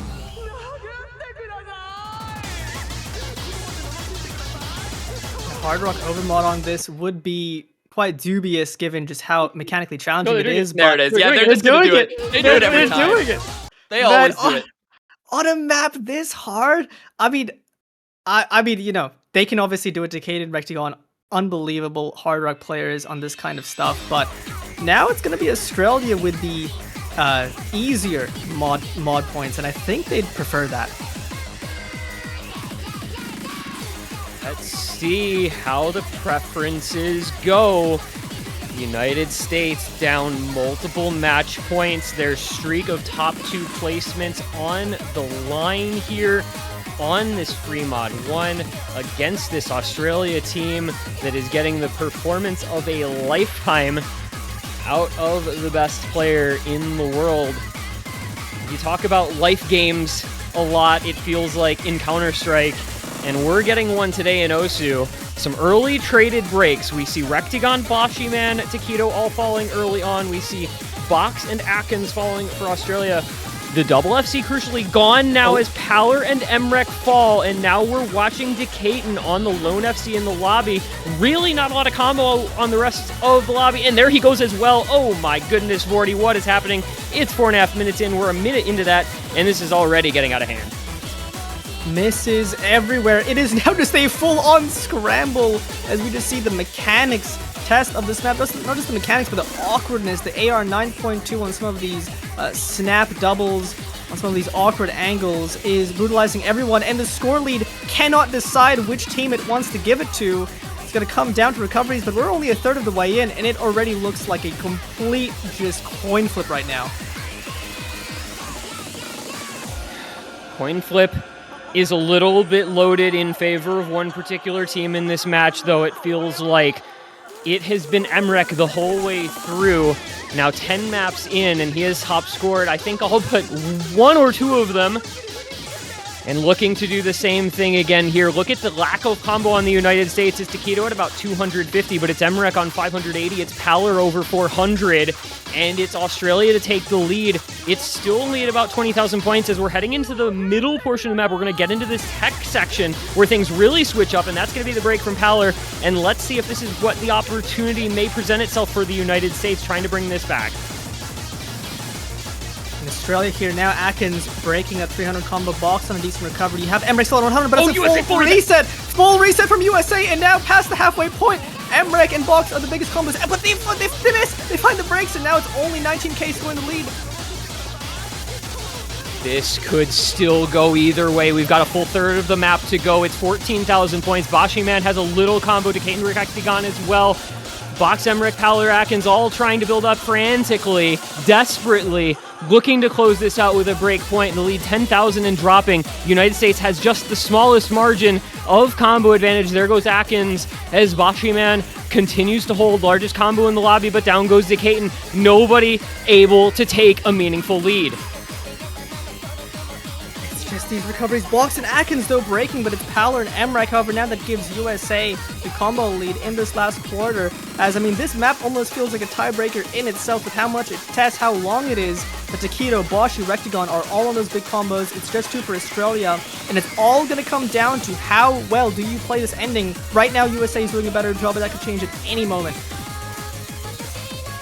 Any second. This can still go either way. It's a break from Rectagon. It's a break from Taquito. Wait just a second. Boshiman has to hold on. Emrek, Paler on the combo. Secret Box on the combo. 20,000 points and dropping. It's 17, 16, 15,000 points, 14,000 points. We're coming into the last couple hundred combo of the map. Are we coming into the last couple hundred combo of the United States' dynasty? Boshiman to fall. Decaton to fall as well. Emrek down. It's a full lobby reset. And now it is into the last moments of the map. So the hardest portions of the entire thing to combo. The map is balanced on a knife's edge. It's 5,000 points into the United States' side. 2,000. Who knows what's going to happen here in the last seconds? Is Boshiman holding frantically for all he's worth. 200 combo into the last seconds. 15k for the United States, and Boshiman breaks, but has he done enough? Will he be the hero? It's 10k, 11k. It's flickering. It's staying on the United States side, and with those late breaks from Australia, the United States holds on 15,000 points, the margin that they keep themselves alive. Life injected into the veins of the United States. It finally feels like one of those excruciatingly close picks has fallen their way, and they keep the streak alive for one more map.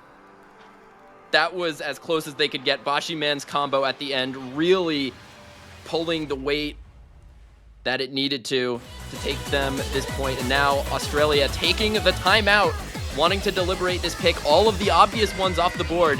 However, there is still one that I'm looking at. Their mod pool, the one they've loved all tournament, the one they've loved for quite literally as long as they've been a team. The DT2 is still open.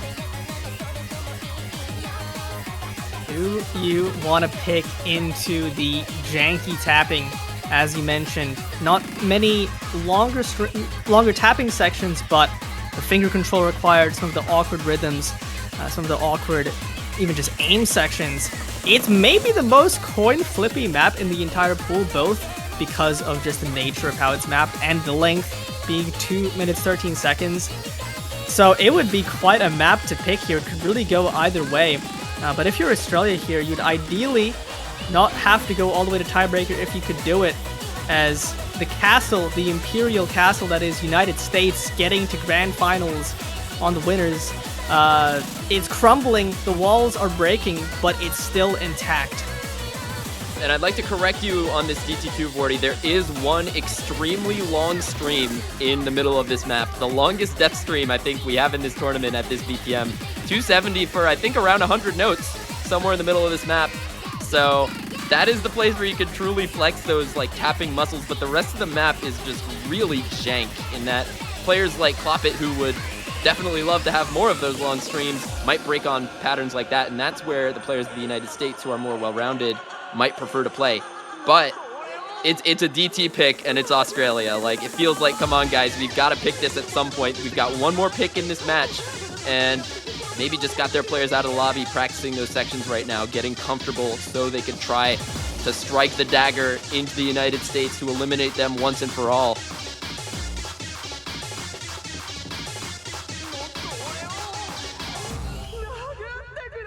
The timeout is so crucial here, I feel.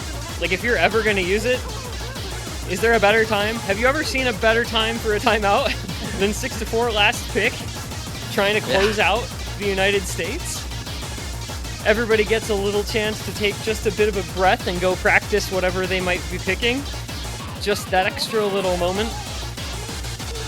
Try to reset mental, try to reset physical, maybe get up and take a couple steps around your room, around your office, wherever you play, because it all comes down to this, and there indeed is that DT2. Yeah, as much as I was talking about them maybe picking Nomad 4, it felt like they had to go to this map at one point. The DT2, they had already won the DT1 and the DT4, United States banning out the DT3. This feels like the logical conclusion to any Australia pick strategy. And here we got Birth, another one of the shorter maps in the pool, 2 minutes and 13 seconds after drain time after DT. And they're going to be staking it all on this. And for the United States, they're going to need to produce a roster with 4 players who are going to be able to get through that long 400 BPM stream, as here comes Superior for Australia. For the first time this match, a player who'd be touted as a tapping specialist for this roster hasn't really found a footing this year, coming in to see if he could perhaps make the difference on this map. I mean, Superior coming in would be quite interesting at this stage. Generally speaking, to round out the tapping roster, you generally have Atkins and Cloppit, who so far proven to be pretty reliable, especially Cloppit as a newcomer, has done quite good things on the tapping maps, but obviously it's going to be a test of skill cap, especially that 100 node stream you mentioned. If you want to be able to go deep on a map like this, you have to have the capacity to hit that. Yeah, it's one of those things where, yes, the United States might feel a little better on the jankier sections of this, but it's all going to come down to that long stream. If you can't combo your way through that, if you can't hold at least decent act through that, you're going to be throwing a lot of score against another roster that's a lot stronger on that style of map than you. And I feel like that's going to be the determining 100 combo of this map. So Superior, the DT response to what Bashiman has done on the free mods, come in for one pick and just deliver your team to their highest ever finish in a World Cup. I mean, it would be quite a way to do it, to hop in first map of the Grand Finals against the most historically dominant team in OWC history and deliver, at least assist in delivering the final blow. Australia is going to try to do that right here on their last pick. Maybe the most volatile map in the pool. Which side does the coin land on? Has Rectagon Taquito Window Life tasked with winning one more map to try to keep the United States alive into their last pick of the match. Clopit, Emmerich, Atkins, Superior, trying to put the final nail in the coffin of the United States in the OSU World Cup this year. Last pick for Australia, some early breaks, perhaps some nerves on the pick, but so much time. Again, a decently long one considering the amount of combo here. Couple trades. It's Atkins and Pez to fall. United States by a small margin, about 10, 12,000.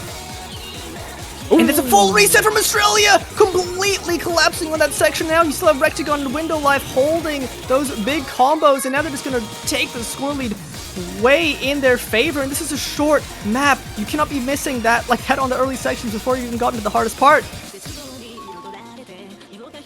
Break from Superior on that linear curved pattern as well. Rectagon, Window Life, who would you rather have if you're the United States in for a map like this at a time like this? Two of the best tapping players in the nation, two of the best tapping players in the tournament scene. It is a couple of breaks. It's Pez and Rectagon to fall, but Window Life to Keto still holding.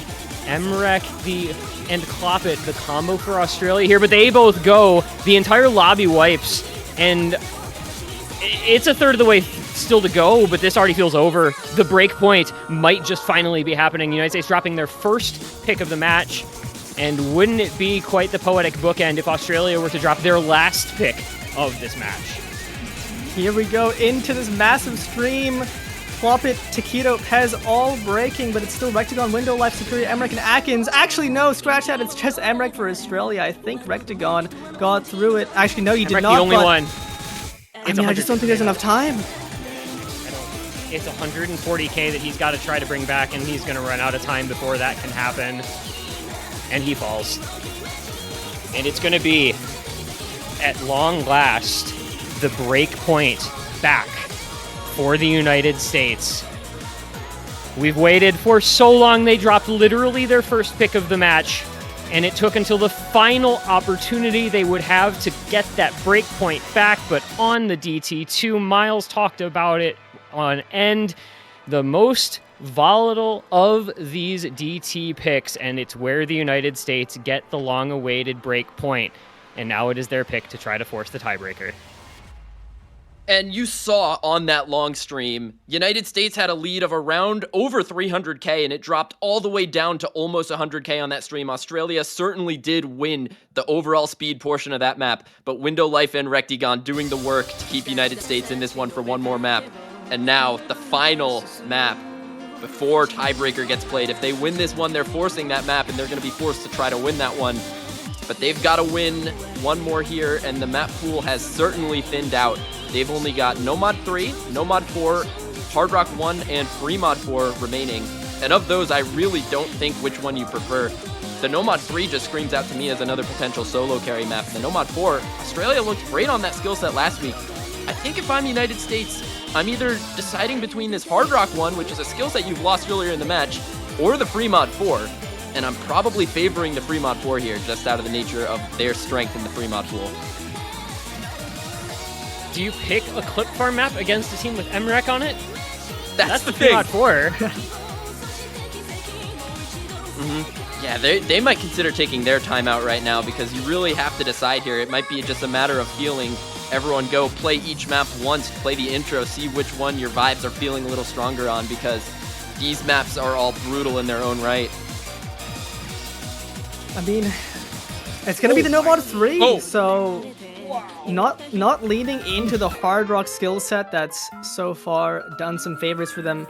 Obviously, to mechanics focus, they're gonna go into the alt map. And you mentioned, Miles, this is a solo carryable map, and Australia does have Emmerich, but I do think the overall team performance for USA here, the comfort should favor them, especially on that third and fourth player. Yeah, and this map is really focused on control as well. And sorry, this is an OSA original by Cansol as well. Collab by Bob, Wispy, and Oatmilk. This map is just a behemoth. 4 minutes of non-stop rhythm alt. It's like playing with Ruby just on crack. This map is so insane with the aim control, and you need to have a really specialized group of players to play this one really well. And I think United States, as you mentioned, they are going to have a really well-rounded roster on this. Caleb, who comes in to fill on these styles of map, is going to be really good, as well as Decaton, another clip farm player. with Rectigon as well. But for Australia, I don't know who you put on this roster. It feels like you just have to hope for the MREC show to come once again. Yeah, I mean, the Australia roster doesn't even matter, right? It's MREC, Box, Atkins, and then probably just Clop it because, like, who else is it going to be?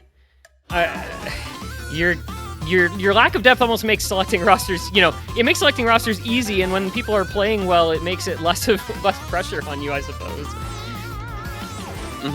Yeah, this map, it's one of those maps, if you haven't seen it in the editor or played it yet, it's just like one of those where you can just miss on any pattern, and any big combo is going to be worth its weight in gold on this one. And I like the United States roster, but I don't know if they could survive an MREC like 1500 combo masterclass on this. That's pretty much how I feel about this pick. I agree, but I think if there's any map where a 1500 combo masterclass is going to be unbelievably difficult to get to, it's a map like this because, as you mentioned, you can miss on anything. There's no quiet part of the map, realistically, that you're going to get a lot of combo on. The rhythms constantly change, the finger control can catch you out at any time if you're not focused. And I mean, even something like 1,000 combo might be enough in many cases, but you have Klopp, you have Atkins coming in here. It's going to be a big question for Australia. How well can those supporting players do? But MREC and Box, in theory, should be quite fine.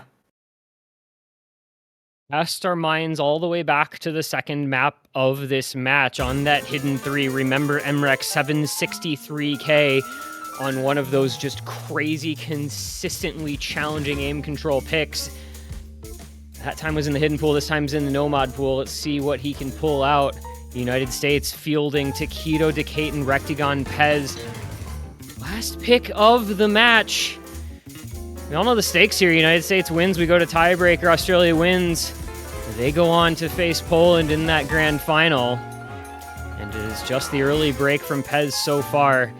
And Rectigon follows on the slow slider, and then a big chain miss. 3 members of the United States to follow. Taquito, Rectigon, Pez, MREC, in fact, as well as Atkins. So we have Kloppen and Box now versus Decaton. Early lead for Australia, but I mean, you Kloppen finding a miss on one of the more quieter sections. It's now just Box up against Decaton for those last remaining FCs, and you just can't assume those will last too much longer. But it's going to be important on a map this difficult, on a map this consistent. Any bit of recovery will be incredibly impactful, as both teams doing a decent job at that right now.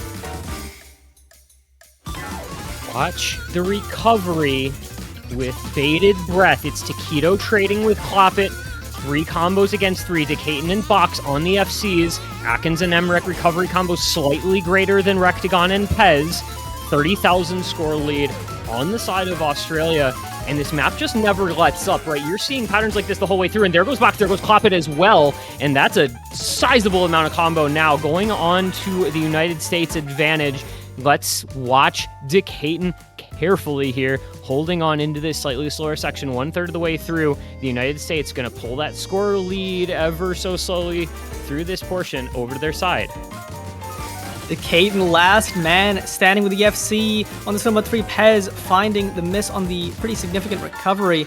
But you can see the lead now hitting that speed up section. MREC misses. It's a full reset from Australia. Now USA have only 2 big combos left. Rectigon breaks, but it's Decaton. Does find a miss, but now they've built up that pretty decent lead here for a map this difficult. That 60k is going to matter a lot, but all the chain misses from USA, it's kind of leading back a little bit to Australia. And once again, we're at a scramble towards this ending. Which team can play it the best? Say toward the ending, but with this being so long, we still have about 1/3 of the map to go. But look, there's no combo now on the United States side. On Australia, it's the trio, it's Atkins, it's MREC, it's a Secret Box, building combo back up 50,000 and dropping down to 40,000. But there goes Secret Box, so back up the score goes. There goes Atkins and Cloppit as well. And now it's MREC with the combo, but Taquito is matching. Rectigon and Pez are on the backing combo, and the United States going to build that lead back up just a little bit once more. For Australia, you're now running out of time to try to take this break point, to try to not have to make it go to tiebreaker. MREC doing their best, his darndest on this Nomad 3, but USA just looking more consistent. But it's going to be a bunch of breaks. Taquito, Decaton, Pez all dropping. It's now just Rectigon. It's Spectator looking Rectigon. MREC, can you do it once again? The hopes of an entire nation have been upon his back for so long. And again, unfortunately, it's looking like Australia might just be falling short on this pick, as they had the opportunity there, but it's a team wipe. There's no combo anywhere on the side of Australia. Rectigon back up to 250 combo, the lead for the United States, as big as it's ever been on this map, 85,000 points. Has sent Taquito to find some misses. Decaden and Rectigon still holding nothing to speak of on the side of Australia. United States gonna breathe a little bit of a sigh of relief as they have clutched up once more from 6-3 down. Well, was this ever in doubt? Were we ever not going to get a tiebreaker in this match? There was no way this match could end any other way. ICDD didn't make that song, and the mappers didn't create that map for nothing. The losers bracket final is going to tiebreaker. Where else would it end up? ICDD, Yuaku no Inori, Anima Immortalis Est. 9.5 stars, 270 BPM, 7 minutes and 25 seconds. A collab by Camo, It's Winter, LMT, Piroshki, and Raven Song. Obviously, O's original. And we've been saying it all match. Australia just needed to get to this map. They have such a good roster on this type of pick. But are they going to be able to convert it? I mean, seemingly, just because they have Emrek, you feel like they're the favorite here. Box as well should be able to put up a pretty great second score on this map, but I mean, we're back to this point. This is what we got to last year. It looked like Australia didn't have to play tiebreaker potentially. It was up 6-3. They had 3 chances to end it out, but back here playing this unbelievably difficult map. And you know, I wouldn't want it any other way. I'm so glad that we actually get to see this being played. A repeat of last year in terms of scoreline for this matchup. No matter which way, it's going to be 7-6 to the winner. Last year, United States defeating Australia in this exact same matchup on Zenith Fall, that tiebreaker. But this one, a much different complexion, a much different style of map, one that Australia, I bet, was really happy to see when it came up in the showcase. And United States going to be taking their time out. They need to make sure they are locked in. They need to make sure they can tap the BPM. They need to make sure their rapid trigger settings are ready, because the speed of this map is unreal.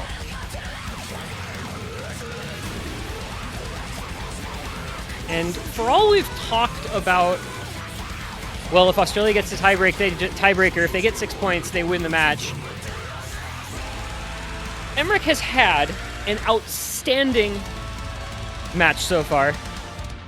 Up there among legends for what he's done over the course of this match. But it is still going to be the entire team required. You do still need, because the scores are just never going to be very high. I don't care if you're Emrek or who you are, what your name may be. Nobody's getting an amazing score on this map in a match setting. So the gaps are just not going to be that big that one player is going to be able to establish. And we've... Are you sure? I don't think. I don't think. I mean, unless I will always give Emrek the chance to shock me, because he's done it time and time again. But I really have a hard time imagining that the margin he will top score this map by is enough to single-handedly win it. If he does, more power to him. But man, oh man, that would be something. Yeah, I mean, I've been reading chat this whole time, and people have been saying that he 2-missed it. I have no way to verify this, but if he 2-misses this tiebreaker, if he puts up a score that is above like 400k, we're already in the realm of him neutralizing potentially 3 players on the other side. I've been watching players play this map throughout the week. The average score I've been seeing of like top 100 players, has been between 100k and 200k. Like, this is the hardest map that has ever been put in a World Cup. If Emrek can put up a 500k score, dare I say, we could be seeing even a 1v4 on this if he puts up that sort of combo on this. But of course, as you mentioned, this is where it all ends. This is the moment of pressure. This is where it crystallizes, and you either have to play with fire or you succumb to it. And if Emrek doesn't put up a good performance, he might be leaving his team in ruin. And a huge factor of those relatively low top player scores, it's the length of this map. If there's ever a map in a World Cup setting where fatigue just genuinely, my body is giving out. I can't go on any longer. It's this map. It's 7 minutes 49 seconds, which even for a tiebreaker is quite long. And with the skill cap necessary, I mean, I can just imagine players tapping out after a certain point as their fingers, as their aim hand gets sore. And I think the benefit for Australia on a map like this is it's still primarily mechanics focused. It's still going to be testing your aim skill cap, your tapping skill cap. It's not just what MREC is amazing at, it's what their supporting players will feel the most confident in. Even if they can't put up a great score, you know, you put up a 200k supporting combo, that's going to be really, really good. And if they can do that, it's going to relieve some of the pressure off of MREC. And this is what we've been talking about this match as well. Look at the backing players. Kloppet, an incredible speed player. Akins as well. And Secret Box, who's just that eternal number 2 for Australia behind MREC. This roster for Australia is certainly not just MREC.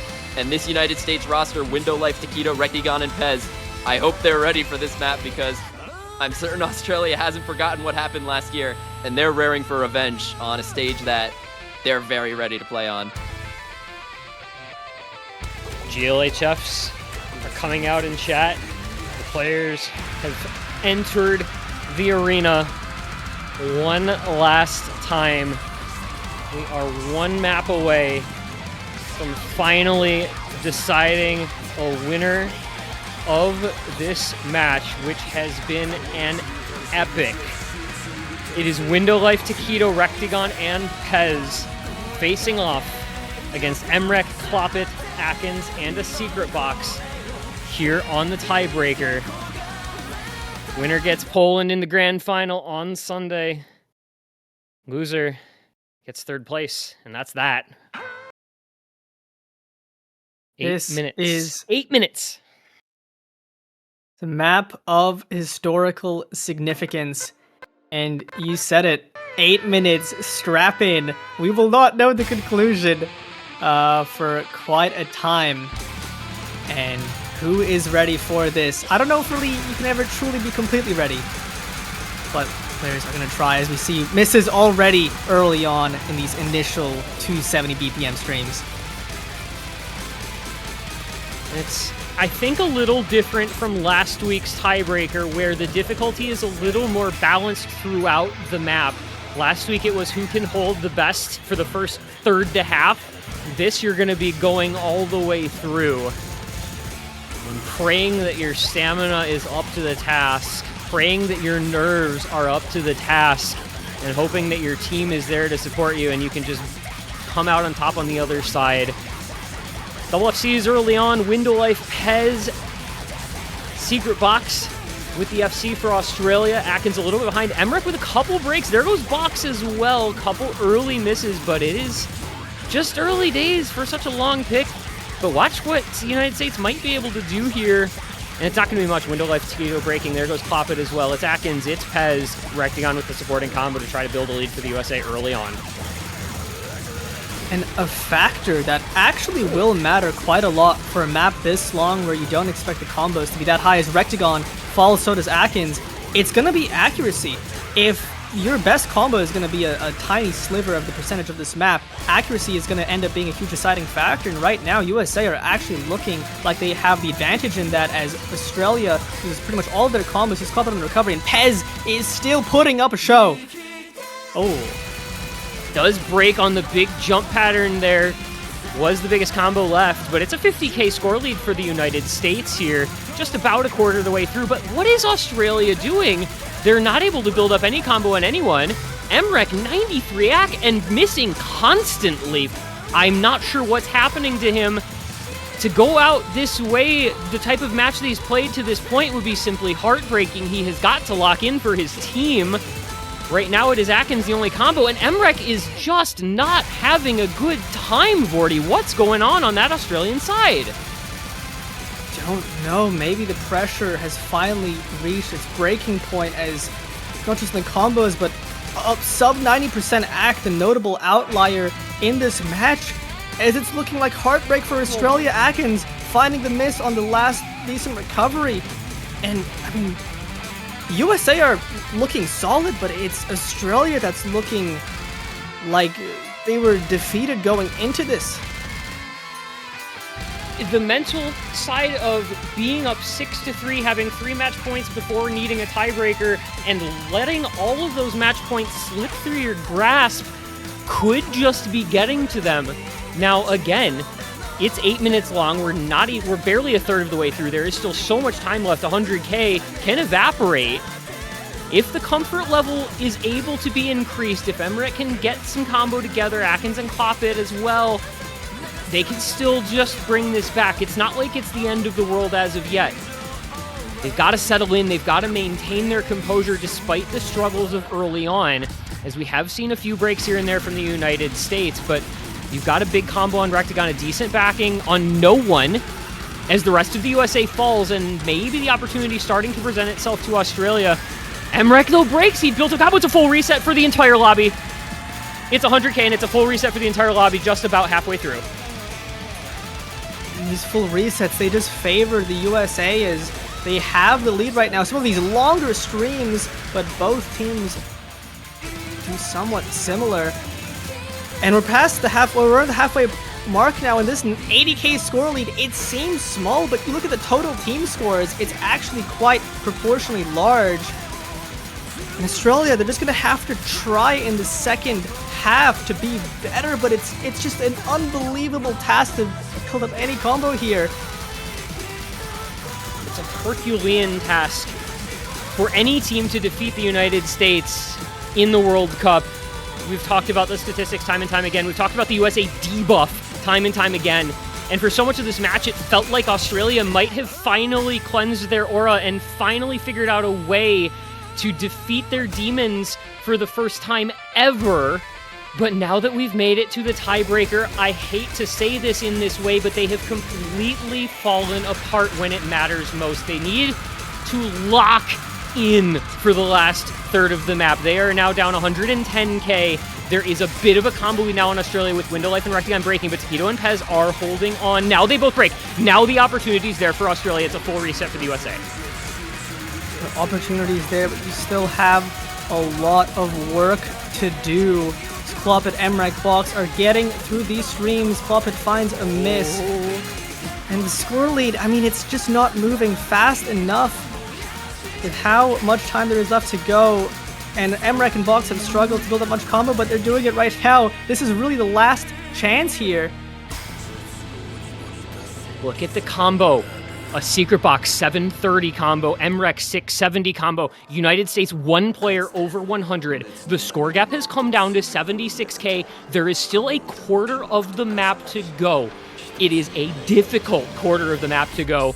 By no means is it free, but this is the chance for Australia. Their two main carry players have the combo when they need it. Will they hold on? Secret Box falls. It's all on Emmerich now. He must hold through basically the rest of the map. And thus far, this isn't the Emmerich we're used to seeing, but can he turn the switch? Can he change into what we know he can be? He's still holding on to this last massive recovery, but does find the miss. And with that, I mean, there's just not much time left, and that's still 76K for USA. Australia is running out of time. Clopit falls. I think we've been talking about the clock striking midnight. The clock has struck midnight in the United States, but not on the United States. Instead, the clock is looking like it's going to be striking midnight on Australia. It's a reset for so many members of the lobby. There's no combo anywhere. It's 250 on Atkins, but it's 70K. It's starting to drop just a little bit, but I don't think it's going to be enough. And it just can't end like this. It just can't end like this after everything that Australia did, after the blood, sweat, and tears that they poured into this match, after the 6-3 lead, after the opportunities, after how close so many of the maps were in the late stages of this match. To fall just short, once again, 70,000 points into the last moments, and the United States with the combo into the ending, with the score lead into the ending. Look at the combo on Atkins and Box and Emmerich into the very end of this map, but it just isn't going to matter. The United States, once more, They snatch victory from the claws of defeat. The dynasty lives onward. The legacy keeps going. United States back into the top 2 of the Osu World Cup for the 11th straight year. It is joy for the United States. It is heartbreak for Australia. And the question now is what happened? Emrek top scoring almost every map of the match, finding the bottom score on the one where we all thought he would be the most dominant. What happened? I mean, that's absolute heartbreak for Australia. For the tiebreaker to go in that fashion, I mean, it's the 2 players you expected on Australia to be the outlier performances. It was Kloppett and Atkins to be the best combos on their team, and I just cannot believe it. A 6-3 lead for Australia. We all thought they'd have the tiebreaker advantage, but USA, there's just something about them that is inevitable, like it is a law built into the fabric of the universe that they must get to the true grand finals, and they do it here again. And Poland will be waiting for them. 4-1 curse, you guys. The 4-1 curse strikes yet again. It fell on Australia last year. It fell on the United States in the grand final. And then it falls on Australia again a year later. To the United States, it is a remarkable performance to hold their nerve and to come back from 6-3 down to close it out on the tiebreaker. My sympathy, the heartbreak for Australia. So close once again to fall short once again. Oh man. What a way to go. That sets up our grand finals of the World Cup here for this year. It is the United States rematching Poland from the winners' final. That match went to tiebreaker. This match went to tiebreaker. Maybe we get 3 in a row. Maybe we get 4 in a row because of the bracket reset possibility. Who even knows? That's Sunday, 19 UTC. It will be preceded by a show match. Going to be 17-ish. Somewhere around there. We'll have a definite time. UTC on Sunday for you soon enough. But Miles, Vorty, before we sign off, any last words from either of you guys? I'm just speechless at the match we just saw, Aaron. That will definitely go down as one of the most incredible matches in OWC history, for sure. All I can say right now is, as an Australian fan of this team, I feel devastation. I think I'm gonna have to take a long walk after this match and just try to feel something. We'll try to feel something. Our hearts go out to Australia, finishing in 3rd place once more. It feels like they are doomed to that spot once more, unfortunately. The United States back into the grand finals, as I said, 11 straight times. Poland will be waiting for them Sunday, 19 UTC, ready and raring to go. Legacy lives onward. Dynasty lives another day, another match. I hope you will all be there for that grand final. Sunday, 19 UTC will be the time. So you've got a little bit of an interval between now and then. Rest up, recover up. We wish both of the teams in that grand final only the best of luck. Poland, United States, for all the marbles here in the Osu World Cup 2025 grand final. For Miles and Vorty, I have been this one guy. Congratulations to the United States on a remarkable victory. Commiserations to Australia on a heart-wrenching defeat. Thank you all for being here. And do not miss that grand final, Sunday, 19 UTC. If there is anything to take away from the last 2 matches we've seen, it's that it's going to be a good one. You will not want to miss it. So be there, and we'll see you then.